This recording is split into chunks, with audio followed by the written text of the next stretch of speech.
২১ মাস আগে গাজায় যে ধ্বংসযজ্ঞ শুরু করে ইসরায়েল, পশ্চিম তীর, লেবানন, ইয়েমেন, ইরান হয়ে তা এখন পৌঁছেছে সিরিয়ায়। দেশটির ভূখণ্ডে বিভিন্ন সময় বিচ্ছিন্ন হামলা চালালেও এবার দ্রুজ সম্প্রদায়কে রক্ষার অজুহাতে রীতিমতো তাণ্ডব শুরু করেছে আইডিএফ। যেভাবে মধ্যপ্রাচ্যের একের পর এক দেশ নেতানিয়াহু প্রশাসনের আগ্রাসনের শিকার হচ্ছে, তাতে প্রশ্ন উঠেছে, এই ইসরায়েল থামবে কোথায়? নতুন ব্লেন্ডে আরো রিচ অ্যারোমায় সেলন ফ্যামিলি ব্লেন্ড টে।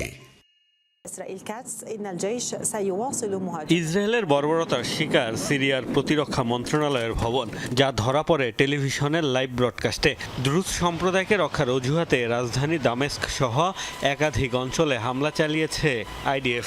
লক্ষ্য বানানো হয়েছে বেশ কয়েকটি স্পর্শকাতর ও গুরুত্বপূর্ণ স্থাপনা। 2023 সালের 7 অক্টোবর অপারেশন আয়রন সোর্ড নামে গাজায় যে আগ্রাসন শুরু করেছিল ইসরায়েল, তা যেন একের পর এক দেশে আরও বিস্তৃত করছে দেশটি, যার সবশেষ শিকার সিরিয়া। এর আগে সিরিয়া একাধিকবার বিচ্ছিন্ন হামলা চালালেও এবার বড় পরিসরে অভিযান চালাচ্ছে তারা।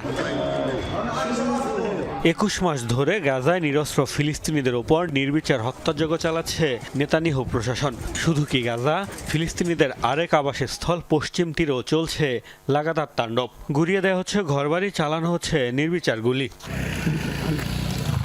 হিজবুল্লাহর সাথে সংঘাতের জেরে মধ্যপ্রাচ্যের আরেক আরব দেশ লেবাননও হয়েছে ইসরায়েলি হামলার শিকার। যুদ্ধবিরতি কার্যকর হওয়ার আগ পর্যন্ত রাজধানী বৈরুত সহ বিভিন্ন শহরে বোমা ফেলা হয়েছে। অবশ্য চুক্তি হওয়ার পর আগ্রাসনের মাত্রা কমলেও হামলা পুরোপুরি বন্ধ হয়নি।